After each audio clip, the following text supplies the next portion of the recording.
What's up guys? So may nakita ko ng pipino na maliit guys. Ayan oh. So kung hindi pa kayo nakatry nito kumain ng pipino na maliit ay ayan oh. So marami pala dito sa amin to. Ayan. Ayan pipino yun oh.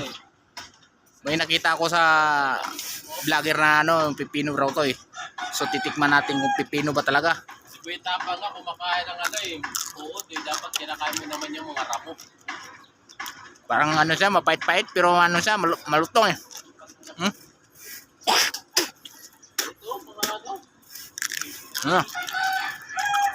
Ayun guys, marami kasi ito eh.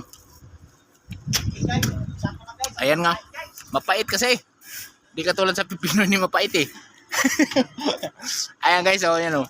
So kung nakikilala kayo nito, pipino ba talaga to o hindi? O paano lang ako, comment lang ako guys.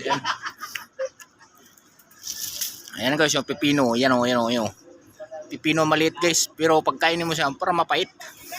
Yan, so try natin.